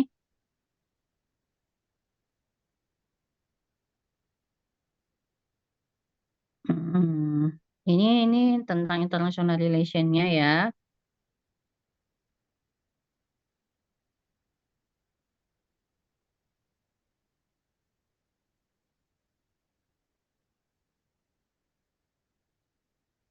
Oke, ini aja deh. Ini nanti harus dibaca tuh yang poin-poin atasnya. Tapi kita baca dulu. Intinya kan tadi itu ya, ada poin-poin di atas itu mengenai bagaimana kemudian Cox menggambarkan hubungan internasional, baik dalam konteks yang bukan dalam organisasi internasional maupun dalam organisasi internasional. Bagaimana di situ memang ada struggle for power, ada class struggle juga ada. Tapi apa namanya, dari kesemuanya itu gitu ya, bagi Cox sendiri gitu ya, eh, harus ada semacam apa, cara pandang baru gitu ya terhadap bagaimana melihat hubungan antar aktor di dalam sistem internasional. Maksudnya gini, dia melihat bahwa tadi ya si Marx ada benarnya juga, apa namanya tuh, Marx dan Marxis ada benarnya, tapi bukan tapi kalau kalau tadi mendambakan misalnya tiba-tiba misalnya dunia itu akan adil dan lain sebagainya, dengan sendirinya gitu ya, ketika manusia mengalami kesadaran bahwa eksploitasi itu keliru, itu ya susah juga gitu ya gitu. Oke, siapa yang mau baca ini dua paragraf terakhir di critical theory? Ayo angkat tangan. Ketika angkat tangan ayo cepet ya. Ini kita udah mau setengah jam lagi beres. Siapa? Ayo. Oke, Rifandi lagi nih. Oke, nggak apa-apa Rifandi sok bacain. Oke, baik. Dua paragraf langsung ya. Ya, what is to be done ya? Ya, what is to be done? What is to be done? Cox thinks that the problem of changing the world order should be shifted back from international institutions to national societies, where the socio-political base for a new historic bloc might be created. Failing the creation of new historic bloc of the new working class and rural and urban marginal groups, there might be transformation of the current monopoly liberal hegemony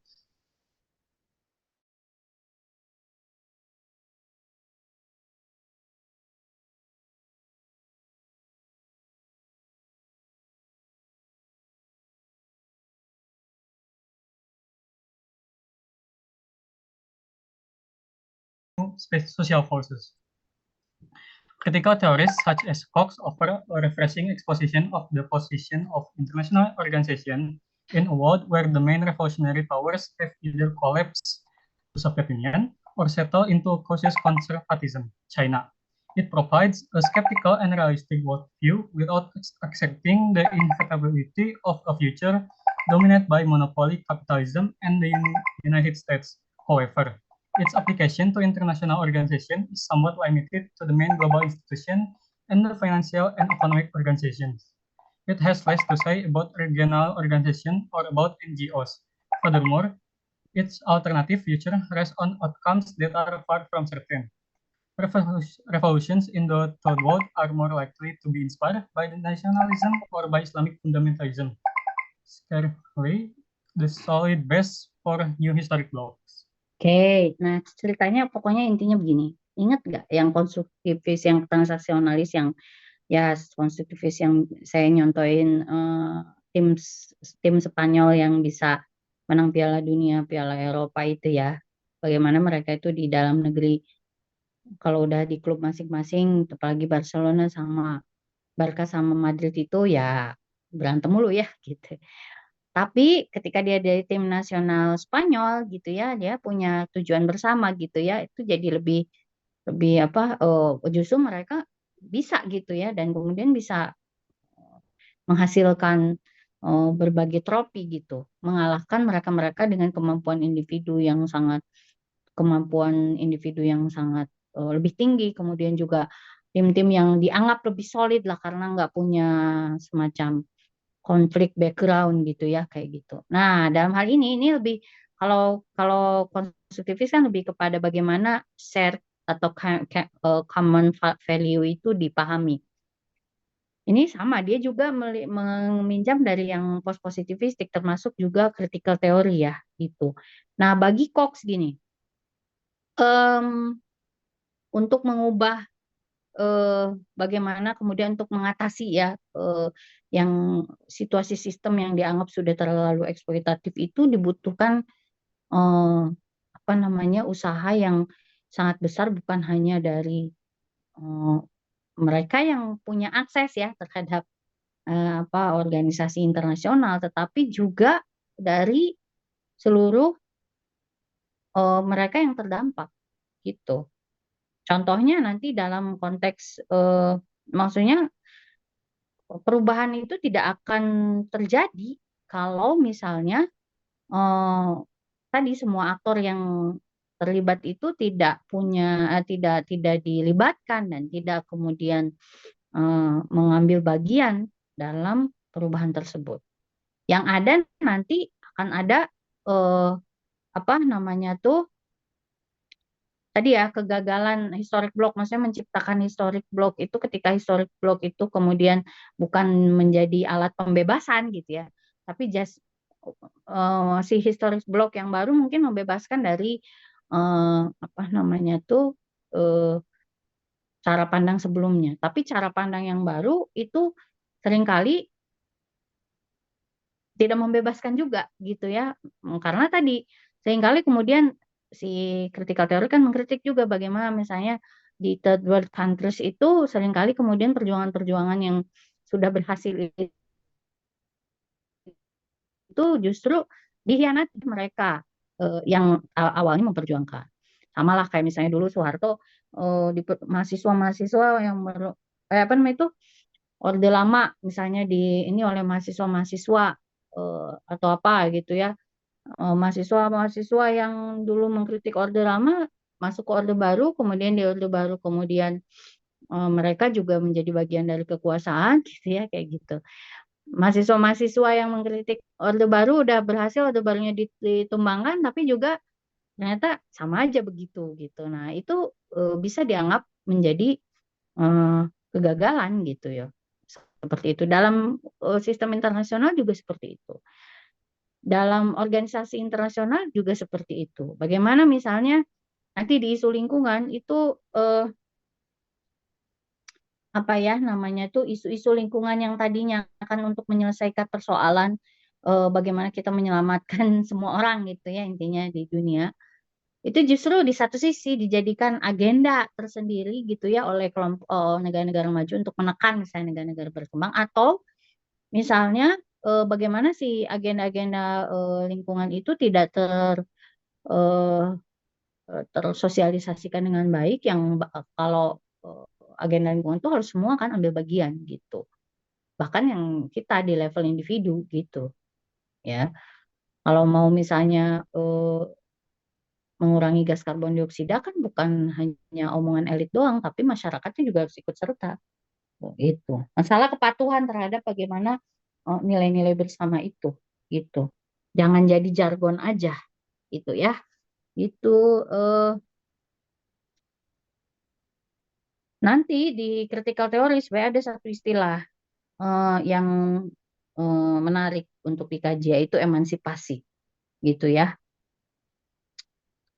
Bukan bukan di feminist approach, nanti feminist approach itu sebenarnya ya sama-sama share a same concept about emancipation gitu ya, with the critical theory, tapi mereka nanti akan menerapkannya terhadap apa namanya kondisi sosial yang berbeda. Kalau feminist approach akan menggunakan itu emansipasi dalam konteks apa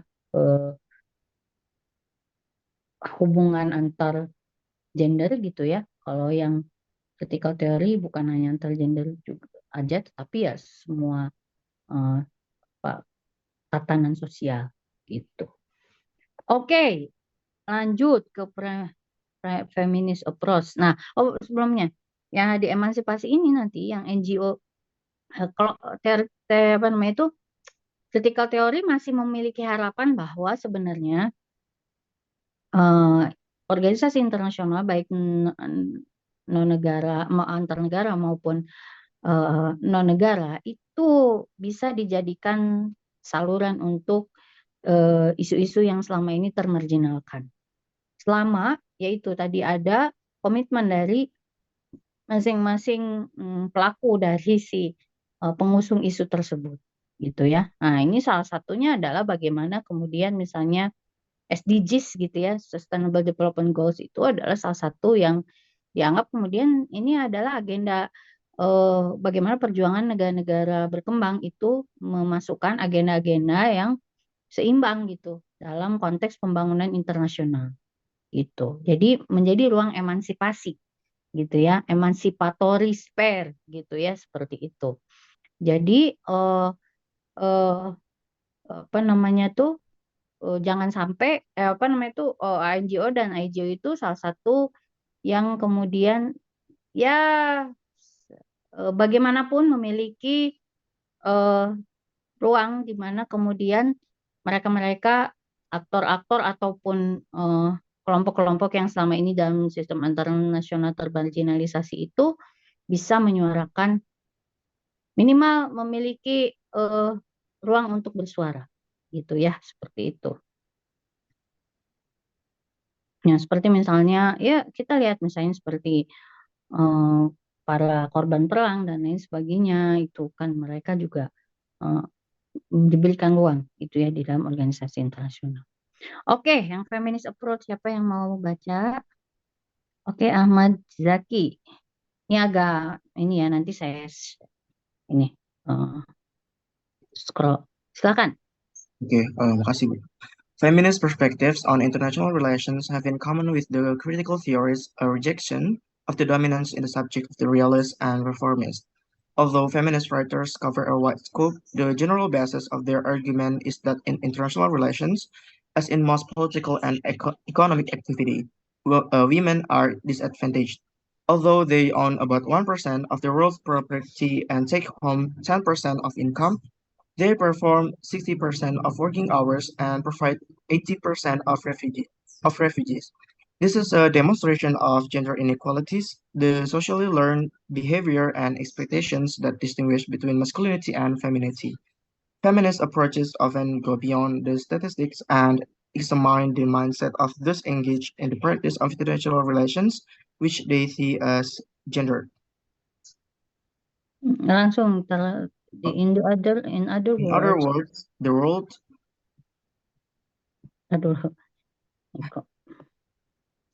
in scene. The world is seen in a masculine way that favors the position of males in the hierarchy and devalues the contribution of women.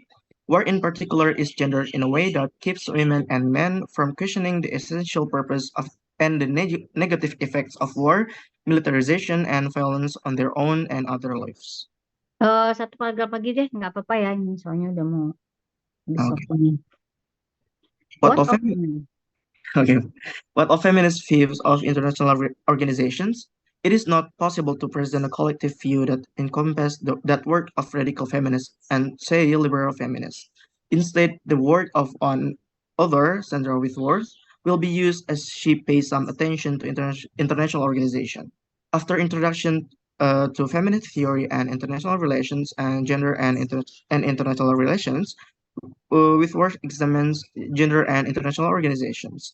She accepts Koch's view of international organizations that they reflect the dominant power relations in the international system, and that international organization is the process of institutionalizing and regulating conflict, either that which may arise among states or that which has its roots in transnational society. The way that people organize themselves within international institutions reflects a variety of power relations, including, of course, gender relations. The thread of institutions, ideas, and material conditions help to locate assumptions about gender within international relations. Whitworth used this to examine the understanding of gender in an NGO, the International Planned Parenthood Federation, IPPF, and an intergovernmental organization, albeit one with some non-governmental representation.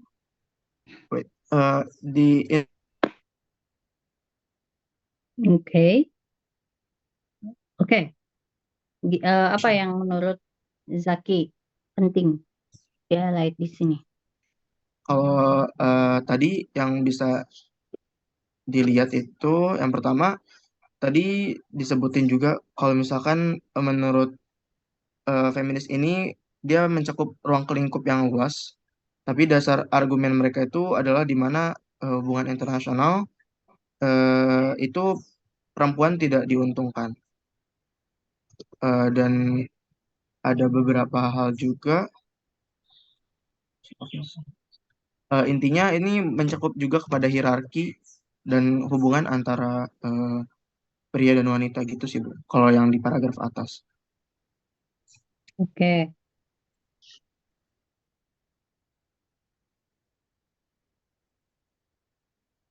Oke. Ya, kita lihat bahwa ya sebenarnya feminis tadi seperti yang sudah saya sampaikan ya, dia juga sama ya satu tone dengan critical teoris, tapi lebih kepada bagaimana melihat ketika melihat bahwa international relation itu ya gender ya selalu sudah bias gender, memiliki banyak bias gender apalagi di organisasi internasional. Apa sih agenda-agenda yang ada di dalam terutama International Governmental Organization itu masih merefleksikan tadi apa namanya itu dunia yang kemudian tidak memberikan tempat yang selayaknya terhadap perempuan gitu ya. Di situ inequality itu malah seringkali dipertahankan gitu ya seperti itu. Nah, tapi sebenarnya nanti para feminis ini tidak menganggap kemudian organisasi internasional baik yang IGO atau NGO itu sama sekali tidak berguna gitu ya. Dia juga tadi ada percaya bahwa upaya-upaya emansipatory ya emansipasi untuk masuk ke dalam apa namanya dan mempengaruhi agenda-agenda di dalam IGO maupun NGO itu menjadi penting gitu ya supaya kemudian ya ini harus dilakukan untuk kemudian mengubah cara pandang bukan hanya cara pandang negara tapi cara pandang dunia ya terhadap posisi bukan hanya perempuan sebenarnya nanti tetapi juga mereka yang termarginalisasi itu anak-anak pengungsi dan lain sebagainya misalnya gitu. Oke lanjut. Nah ini postmodernisme agak ini sebenarnya tapi oke lah kita baca aja dulu. Agak perlu waktu yang kemudian cukup juga untuk menjelaskannya gitu ya. Cuman nggak apa-apa. Siapa yang mau baca ini?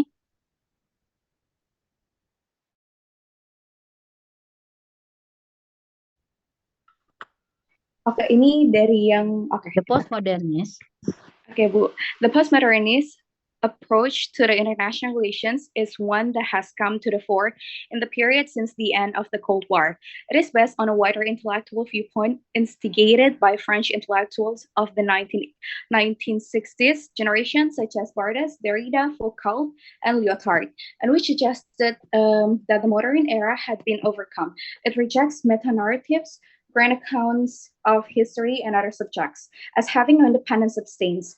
Scientific beliefs, including those of the social sciences, are rooted in culture, politics, and more of a society, and are therefore subjective.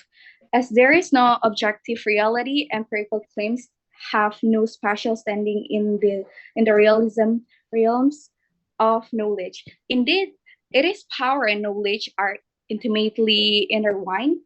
Postmodernism stands against the belief of the modern period, which is seen as beginning with the Enlightenment and mid-18th century Europe and America.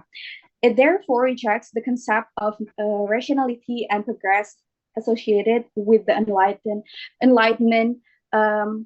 and the modern age. The unity of mankind, ideas such as the universality of human rights are rejected. Instead, local action in small groups is advocated. Ini sampai sini atau mau lanjut? Coba lanjut satu paragraf berikutnya. Okay, postmodernist ideas have affected the study of international relations as have other social sciences. Postmodern international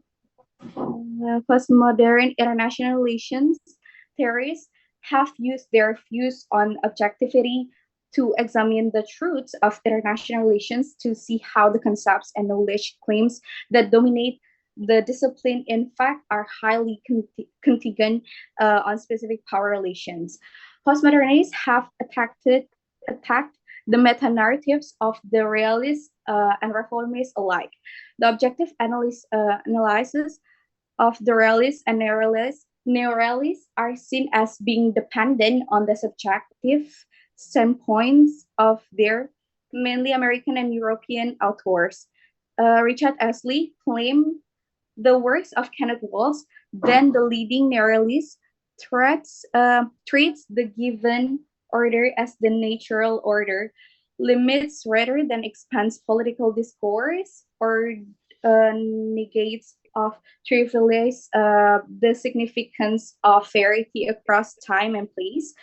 What emerges is an ideology that anticipates, legitimizes, and orients a totalitarian project of global proportion and rationalization of global politics. The reformists are likewise tainted and have a mistake belief in progress. The postmodernists points to the Holocaust as the height of modernism, a combination of science and political organization. It was clearly progress. Oke, terima kasih. Ada yang coba pandanganmu seperti apa? Agak susah sih, saya tahu, tapi siapa tahu. Silakan. Apa Ini kesannya yang dari bacaan ini? yang saya tangkap, teori postmodernisme ini itu menentang kepercayaan di periode modern yang dipandang dimulai dari zaman Eropa dan Amerika pertengahan abad ke-18 gitu, Bu. Terus dia itu juga menolak konsep rasionalitas dan kemajuan yang terkait dengan pencerahan di zaman modern tadi. Terus begitu mungkin contohnya kayak yang ditentang itu kesatuan umat manusia serta ide-ide seperti universalitas hak asasi manusia gitu. Itu juga ditolak sama postmodernisme ini. Oke. Oke ya, ini karena waktunya mepet saya nggak bisa buka ini karena masih ada globalis. Ini agak susah, nanti kita mungkin di lain waktu kita bisa diskusikan, tapi saya hanya sedikit gini menjelaskan. Begini, soal rasionalitas kritik postmodernisme terhadap apa ya namanya itu narasi modernitas tentang apa namanya itu privilege rasionalitas manusia gitu ya, menggebal bahwa rasionalitas manusia istilahnya menyelamatkan manusia dari apa namanya tuh ketertinggalan. Rasionalitas manusia akan membawa manusia ke sebuah apa ya namanya akan adalah salah satu hal paling penting gitu ya, yang membawa manusia untuk keluar dari kegelapan, baik itu kegelapan ilmu pengetahuan, kegelapan ketidakadilan dan lain sebagainya. Nanti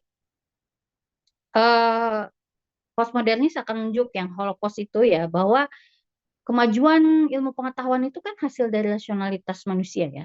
Tapi bahwa rasionalitas itu tidak selalu berimbas atau punya apa namanya itu efek yang selalu efek positif yang diharapkan oleh manusia. Selalu di dalamnya ada unintended consequences, gitu ya. Ketika Holocaust itu atau genocide ya, terutama ya dalam Holocaust itu kita kan melihat bahwa misalnya untuk membunuh orang-orang Yahudi itu ya diciptakanlah sebuah sistem kamar gas. Itu siapa yang menciptakan? Orang tidak sekolah atau insinyur? Engineer, ya kan? Dalam perang biologis misalnya ya, siapa yang menciptakan? Itu ya para dokter, para ilmuwan biologi dan lain sebagainya. Nuklir siapa yang menciptakan? Kira-kira seperti itu. Artinya bukan berarti postmodernis ini menolak seluruhnya rasionalitas sebagai sesuatu yang penting dalam kehidupan manusia, tidak. Tapi pemujaan terhadap rasionalitas manusia ini udah terlalu berlebihan menurut postmodernisme. Dan seringkali kemudian atas nama rasionalitas itu menciptakan apa yang disebut dengan narasi besar, gitu ya. Apa itu narasi? Narasi besar, narasi dan metanarasi. Ini saya mau ini dulu deh. Apa namanya itu nanya dulu nih. Sedikit aja nih. Siapa ya? Rofi dan Leslie ini berdua. Rofi dan Leslie. Rofi ada Rofi? Halo Rofi. Rofi ada? Halo? Rezelinya ada nggak? Ini kemana? Oke, nggak jawab ya.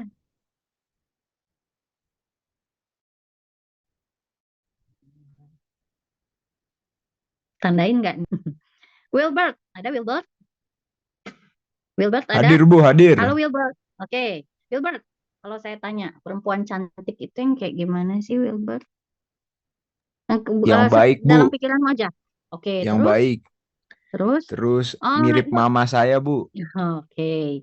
Oke, apalagi? Dalam pikiranmu, apa yang terlintas perempuan cantik itu kulitnya seperti apa gitu-gitu. Oh, nggak ada Bu, nggak ada. Semuanya cantik Bu. Nah, itu ini ya, udah dipikirkan ya gitu. Ini aja jujur ya, dalam coba nih tulis saya di kolom chat. Perempuan yang cantik itu, menurut kalian, saya nggak akan menjustifikasi, bukan menjudge ya, bukan nggak akan menjudge gitu. Silakan, apa aja?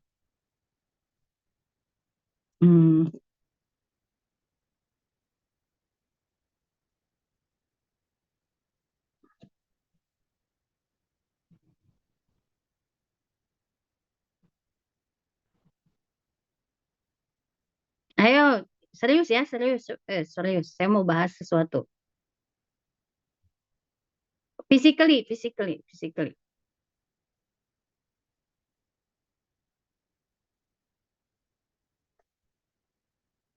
Bahas coba di kolom chat. Oke, misalnya tinggi gitu ya, tinggi gitu ya, tinggi. Tinggi kita atau misalnya perempuan cantik, ini kalian mungkin nggak mengakui ya, tapi akan banyak dari kalian yang terlintas di pikiran kalian adalah perempuan cantik itu yang misalnya yang putih ya, gitu. Nah, itu ada bukunya tuh, Becoming White gitu. Bagaimana misalnya dari ada Becoming White itu dari bukunya Aquarini Priambos, ibu apa namanya penulisnya Aquarini, itu ada dalam bahasa Indonesia, ada juga Becoming White dalam jurnal-jurnal gitu yang membahas tentang obsesi perempuan atau laki-laki dan perempuan di Asia gitu ya terhadap perempuan cantik itu yang berkulit putih, sehingga kemudian ini ada imbasnya kemana-mana tuh. Imbasnya kemana-mana bahwa ada produk kecantikan yang memutihkan itu kemudian menjadi laku gitu ya, dikapitalisasi gitu, dan juga cara pandang terhadap perempuan itu menjadi kemudian warna kulit itu menjadi body shaming gitu kan, seperti itu. Nah, itu ketika kita ditanya perempuan cantik itu yang kayak gimana, terus terlintas di pikiran kita itu misalnya itu bisa jadi itu adalah sebuah metanarasi, artinya itu sebuah sesuatu yang kita percayai gitu ya, walaupun itu tidak sepenuhnya benar, bahwa ada yang cantik yang tidak putih, ada, kita tahu itu, tapi entah kenapa dalam pikiran kita itu yang cantik itu kulitnya putih. Seperti saya katakan nih, ini aja spontan ya, kalau saya sebut piring, piring itu dalam pikiran kalian apa? Coba. Buat makan, Bu. Buat Alas makan. makan. Terus ada lagi selain buat makan, berbentuk lingkaran. Terus apa lagi? Silakan. Dari keramik, Bu. Dari keramik, bisa pecah ya, mungkin gitu. Terus apa lagi? Bersih. Terus apa lagi? Kinclong, itu mah iklan Sunlight kali ya. Oke, pokoknya alat makan, belah pecah gitu ya, dan berbentuk lingkaran gitu ya. Itu satu hal yang kita terlintas begitu saja kita sebut piring gitu ya. Padahal ada nggak piring yang bukan alat makan? Ada ya. Ada nggak piring yang tidak berbentuk lingkaran? Ada. Ada nggak piring yang tidak pecah? Ada. Yang kita impikan dari semua, terutama anak kos, adalah piring yang bisa mencuci dirinya sendiri ya. Kayak gitu ya. Nah, jadi bagaimanapun kita sebagai manusia itu dalam sebuah konsep yang dalam sebuah konsep yang ketika kita dihadapkan ke dalam konsep-konsep, itu kita selalu punya apa yang disebut dengan pikiran utama, mindset utama. Nah, mindset utama itu biasanya merefleksikan narasi, metanarasi, narasi-narasi yang kita percayai, kita anggap sebagai kebenaran, rujukan kebenaran. Paham nggak maksud kalian di sini? Sehingga ketika kita sebut piring, piring itu yang tadi gitu. Padahal ada piring-piring lain. Kalau untuk yang soal piring itu mungkin nggak terlalu apa ya namanya, tidak bermasalah. Atau ada yang fanatik piring. Piring kalau nggak bentuk lingkaran nggak boleh ada di dunia ini. Piring itu harus bentuknya lingkaran semua. Piring itu harus semuanya alat makan. Misalnya ada fundamentalis piring gitu ya. Itu sih kalau piring mungkin nggak masalah. Tapi kalau kita bicara soal bagaimana misalnya tadi soal gender, soal ras dan lain sebagainya, itu menjadi persoalan yang konsekuensinya luar biasa. Bagaimana kemudian ketika bicara soal Holocaust gitu ya, genosida itu salah satu fasenya adalah dehumanisasi. Cara dehumanisasi gimana? Cara membuat sebuah kelompok itu dianggap bukan manusia itu seperti apa? Ya mengembangkan narasi-narasi terhadap tentang karakter atau kriteria manusia-manusia unggul, misalnya manusia-manusia yang dianggap itu ya kalau ras yang unggul misalnya gitu ya, seperti itu. Sehingga kemudian ada kecenderungan untuk kemudian ketika narasi-narasi itu sudah berkembang dan dipercayai oleh orang-orang sebagai kebenaran, maka bahkan masyarakat di sekitarnya, bukan hanya elit politik, tapi masyarakat biasa pun bisa ikut serta dalam tadi mendehumanisasi, melakukan kekerasan terhadap pihak lain. Sampai sini dipahami teman-teman maksudnya? Pahami. Oke, dalam sistem internasional hal itu juga terjadi, gitu ya. Bukan hanya soal genosida pasti itu menjadi bahasan.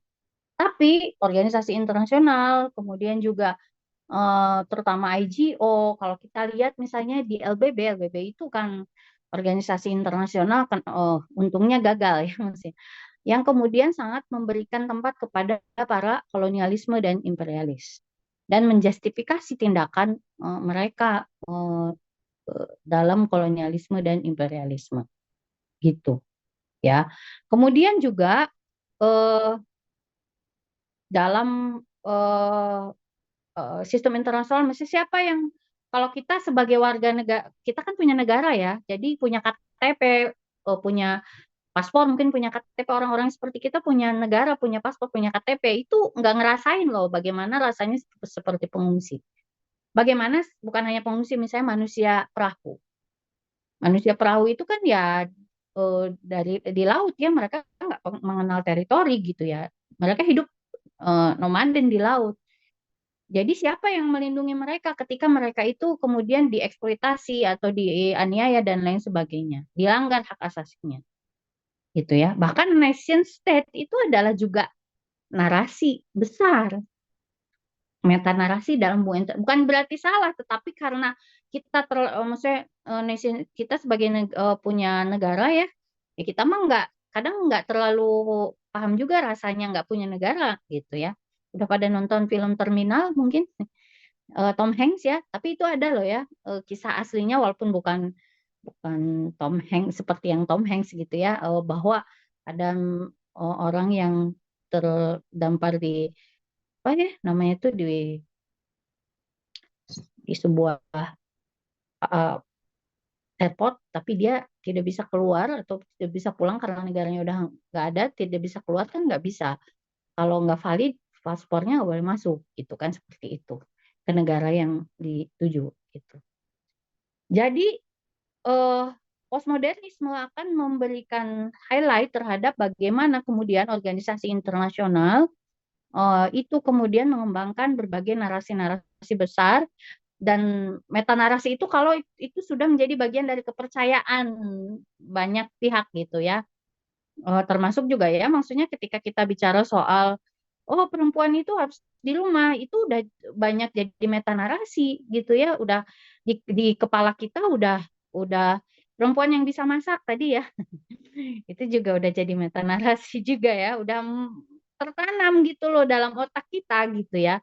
Oke, negara yang maju itu yang seperti apa? Oh, negara maju itu yang apa sistem demokrasinya kayak di Amerika atau di Eropa misalnya gitu. Atau negara maju itu yang seperti apa gitu kan? Itu ada narasi-narasinya gitu ya. Bahwa kenapa ada double standar misalnya, bagaimana kemudian eh, para kolonialis para nanti postkolonialis akan dengan kesibukan itu ya. Ya kolonialisme itu kan juga banyak loh kejahatan perang, tapi mereka kayak nggak terlalu apa ya namanya itu serius gitu ya untuk kemudian memberikan kompensasi dan sebagainya terhadap korban-korban kolonialisme gitu ya. Oke, sampai situ organisasi postmodernismenya sampai situ dulu ya teman-teman, bisa dipahami nggak maksudnya? Bisa Bisa, Ibu. Ibu. Insya Allah Bisa bisa, ya. Bu. Jadi, nah sekarang itu apa ya namanya itu kompleks, dan saya sih pengen teman-teman juga bisa mempelajari lebih lanjut. Apalagi kalau kita bicara soal power relation itu eh, khas ya postmodernisme. Oke, saya tanya nih sebelum masuk ke globalis nih sedikit. Udah lebih ya? Mau terusin sedikit apa udah nih? Terusin aja ya, dikit lagi ya. Kalau eh, apa namanya itu power is knowledge sama knowledge is power sama atau beda? Beda, Bu. Beda Bu. Bedanya kenapa? Coba raise your hand aja. Siapa yang ngomongin knowledge is power itu siapa tokohnya?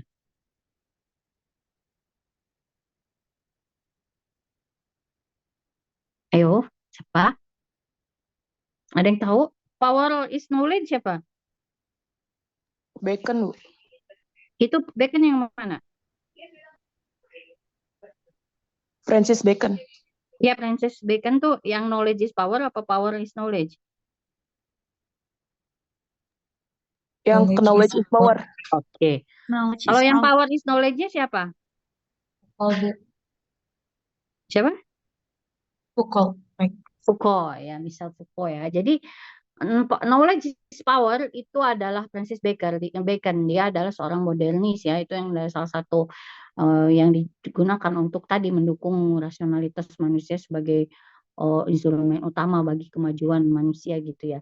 Power is knowledge itu adalah prinsipnya Foucault. Apa namanya itu pandangannya Foucault, dan dia adalah seorang postmodernis yang mengkritik bahwa ya mereka yang berkuasa yang menentukan pengetahuan apa yang boleh dan tidak gitu ya. Pengetahuan yang seperti apa yang harus dimiliki oleh apa namanya tuh masyarakat gitu. Termasuk juga misalnya dalam konteks kalau dia itu ya, makanya kalau feminisme itu kan power relation sangat kuat. Kenapa? Karena ketika maskulin apa namanya itu ide-ide maskulinitas berkuasa, maka kemudian pengetahuan-pengetahuan yang menurut standar maskulin yang kemudian yang dianggap benar, punya validitas, yang tidak punya yang di luar kita itu tidak punya validitas sebagai ilmu misalnya atau pengetahuan gitu ya. Nah, seperti itu. Nah, dalam konteks organisasi internasional, dalam konteks apa namanya tuh organisasi internasional pun seperti itu gitu. Seringkali kemudian agenda-agenda, narasi-narasi itu ya dikembangkan oleh mereka-mereka yang maksudnya kayak sekarang nih isu-isu lingkungan. Sebenarnya isu-isu lingkungan ini oke, isu lingkungan tidak bisa diabaikan, tapi kemudian bagaimana mengadres isu lingkungan itu lebih banyak didikte gitu ya oleh negara-negara maju seperti Eropa, Amerika, yang kemudian justru mereka lah yang kemudian dulu lebih awal kan dan udah habis-habisan gitu merusak alam gitu ya dengan industri mereka, misalnya seperti itu gitu. Bukan berarti ini nggak diadres, harus diadres juga. Cuman maksudnya bagaimana kemudian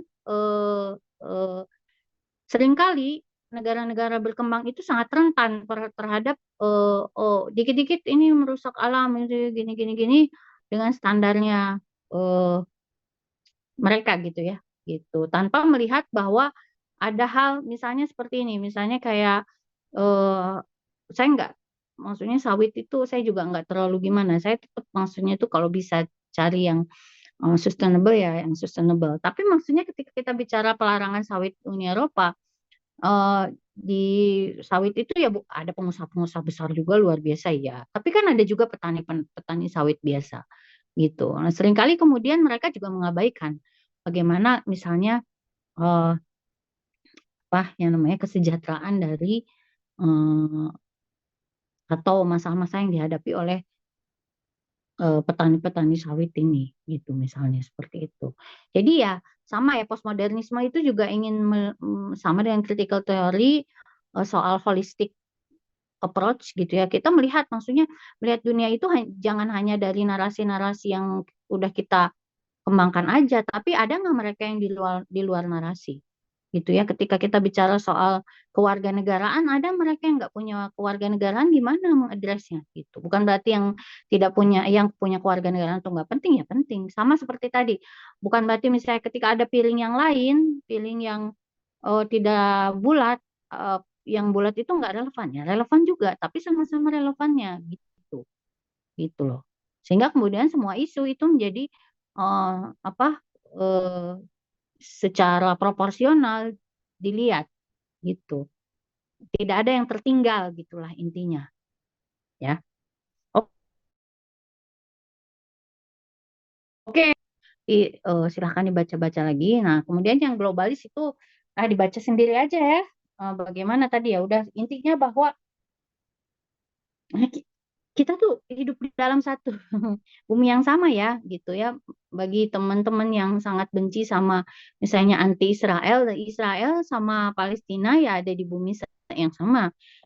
Bagi yang benci Amerika juga sama. Kita mau negara maju mau negara berkembang ya buminya tetap sama. Kalau hancur ya sama-sama, mau negara maju mau negara berkembang juga ya sama aja gitu kira-kira. Sehingga ya dengan demikian perlu pemahaman baru untuk menangani berbagai persoalan yang imbasnya tadi tidak pandang bulu gitu ya, seperti itu. Kayak gitu. Kerusakan lingkungan itu ya maksudnya kalau bencana kan nggak milih-milih juga gitu ya. Ya kalau di negara maju nggak ada bencana nggak juga. Cuma mungkin mitigasinya lebih bagus gitu kan seperti itu. Ya, kira-kira begitu teman-teman untuk yang ini nanti siang kita seperti apa? UTS-nya adalah, nah saya kasih kisi-kisi tambahan ya.